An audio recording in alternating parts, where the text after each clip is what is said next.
Bonjour à toutes et à tous et bienvenue dans cette nouvelle vidéo du Salon des Arcanes pour découvrir un oracle, cette fois par Scribalist. On poursuit et presque termine, c'est l'avant-dernière vidéo des jeux de Scribalist, en tout cas pour le moment, jusqu'à une prochaine sortie. Et aujourd'hui c'est le Cosmic Dreamer Oracle Tarot, Oracle Card, voilà, je vais essayer de rester concentré sur ma vidéo. Et bien on y va. Allez, on y va, pour cet oracle. On voit tout de suite, toujours numéroté, enfin toujours non, en tout cas, numéroté, ici. C'est un oracle fait par intelligence artificielle, c'est, une évidence. Petite carte, certificat d'authenticité qui n'est pas sur tous les jeux, de Scribalist, mais sur la plupart quand même. Voilà, on a ensuite, c'est un oracle, donc c'est bien d'avoir un guidebook. Guidebook en couleur. Pour chaque carte, on a une page illustration avec des mots-clés. Et on a une page, c'est écrit petit. J'avoue qu'ils auraient peut-être pu... Il faut sortir les loupes, mais bon, ça va, on s'en sort encore. On a une page d'explication de la carte, voilà. Un total de, je ne sais pas, je ne vais pas le compter, c'est pas numéroté, donc je ne sais pas combien il y a de cartes. Combien il y a de cartes? J'aurais peut-être pu vérifier avant. 48, c'est écrit sur la boîte, c'est bien, merci.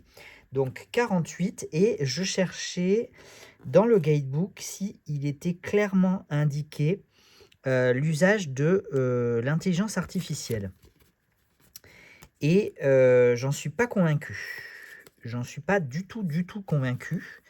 Ce que je trouve dommage. Voilà, en tout cas, normalement, nous, sur la page produit de la boutique, c'est normalement clairement indiqué, ou alors on a indiqué qu'on a une suspicion. Si on n'a pas trouvé l'information, on a quand même indiqué qu'on avait une suspicion d'utilisation de l'intelligence artificielle. Bon, ça se voit, hein, c'est notable. Voilà, je pense pas me tromper quand je vous dis que le jeu, les illustrations ont été réalisées par intelligence artificielle. Voilà, donc je le précise, je sais que ça peut être pour certains et certaines un sujet sensible. Au niveau des cartes, voilà pour le dos, des tranches neutres, une qualité de carte tout à fait appréciable, je pense largement du 350, comme d'habitude avec Scribalist, de toute façon, c'est plutôt de la bonne qualité. On apprécie, provenance Thaïlande, finition mat et lisse. Voilà, on n'a pas le petit, vous savez, je crois que c'est sur le porcelaine où je vous ai dit qu'il y avait une sorte de vernis, que c'était pas vraiment brillant, mais qu'il y avait une sorte de vernis. Ici, c'est pas le cas. Par contre, je m'aperçois d'une toute petite erreur d'impression ici, là. Je sais pas si vous le voyez à la vidéo, voilà. Alors, c'est le genre de choses que moi, je remarque pas systématiquement. Et quand bien même, je vous avoue que, bon, je m'en fiche un petit peu. Mais je sais que j'ai des clients et des clientes qui sont très tatillons là-dessus. Voilà, donc ben, évidemment, j'essaie de faire un geste quand je peux. Et si vraiment, vraiment, c'est une cata, parce que ça arrive pour le coup que ce soit vraiment une cata, dans ces cas-là, généralement, on remplace le jeu. Mais voilà, là je le vois, donc j'en profite pour vous signaler que malheureusement ça arrive, hein, ça reste des morceaux de carton et de papier, ça reste de l'impression, donc avec des encres, et il peut arriver qu'il y ait des petits défauts. Voilà, donc bah, moi je fais mon maximum, mais je suis pas complètement responsable. On part sur la découverte des cartes. Et voilà, et c'est vrai que quand c'est léger, très léger, voire unique, voilà, là je vais essayer d'être un petit peu plus attentif sur les autres cartes pour voir si je remarque d'autres petits défauts. Mais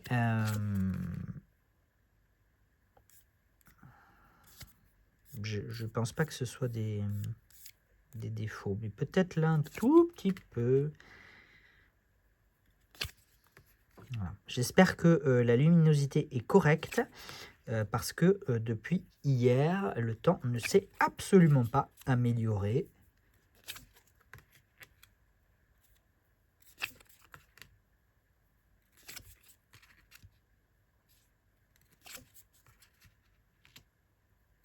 Alors ça reste un très bel oracle, moi je trouve très beau.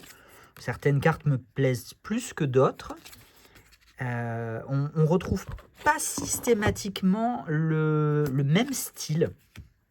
Je trouve qu'il y a des petites variables, des petites variations, des petites variables de style.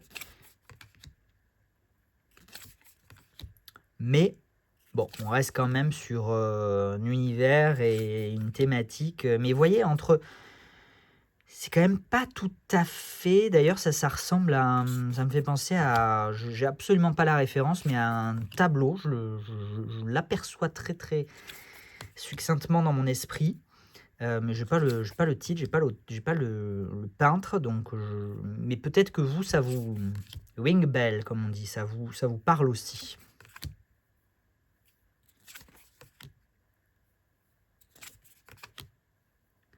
Ce côté un peu surréaliste. Cosmic Dreamer, hein, donc clairement on est sur le rêveur cosmique, donc on est clairement sur des trucs extraterrestres.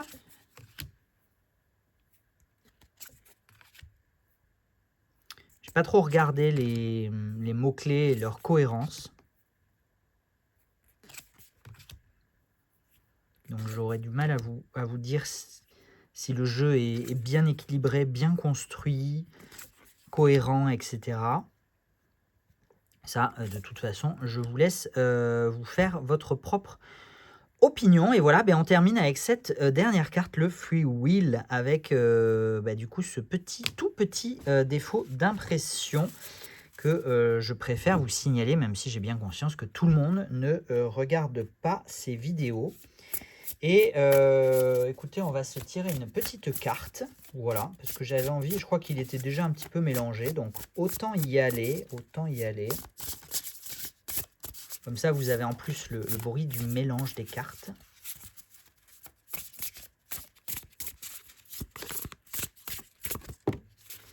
Ah ben voilà, ben on annule tout, allez, on annule tout et on repart de zéro. Non.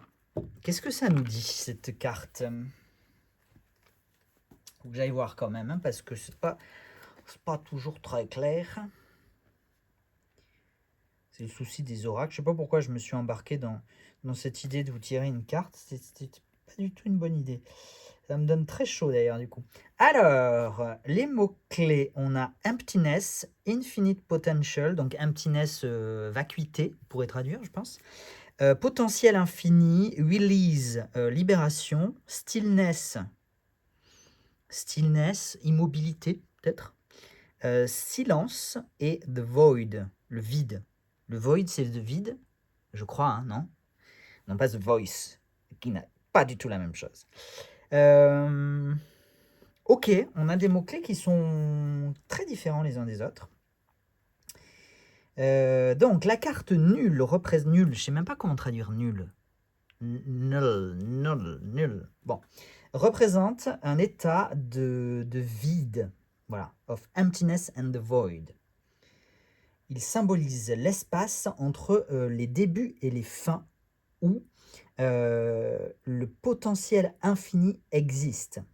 Cette carte vous invite à embrasser, à accueillir le concept du rien comme un terrain fertile pour la création et la transformation.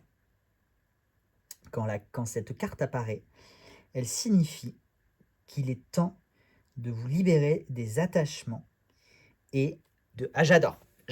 Finalement, j'adore.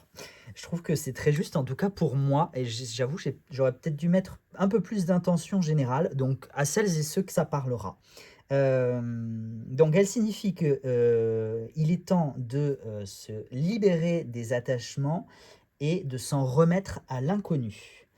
Elle suggère qu'en laissant, by letting go, en laissant partir, en laissant aller, nos concepts préconçus et nos attentes, nous pouvons créer un espace de nouvelles expériences et de perspectives nouvelles. Cette carte nous rappelle que parfois, c'est dans le vide, dans l'absence, que la véritable croissance et le renouvellement opèrent ou apparaissent. Voilà, bon, je vous ai lu que les 2 premiers paragraphes, je vous ai pas lu les 3 suivants. Je vous mets là, si vous voulez mettre pause et lire la suite, c'est à votre convenance. Mais voilà un petit peu, je sais pas, j'avais envie de tirer une petite carte pour, donner un peu de, je sais pas, un peu de peps à cette vidéo. Voilà. Et sinon là, on a la co-création pour celles et ceux que ça pourrait intéresser. Eh bien écoutez, voilà pour, cette vidéo de découverte ou de redécouverte pour certains et certaines peut-être du Cosmic Dreamer Oracle Cards, dont il me reste encore quelques exemplaires en boutique. Voilà, je vous mets bien évidemment le lien dans la description et je vous donne rendez-vous très très vite pour la prochaine vidéo qui sera sur le Capybawat. À bientôt, prenez soin de vous et très bonne fin de semaine. Ciao ciao.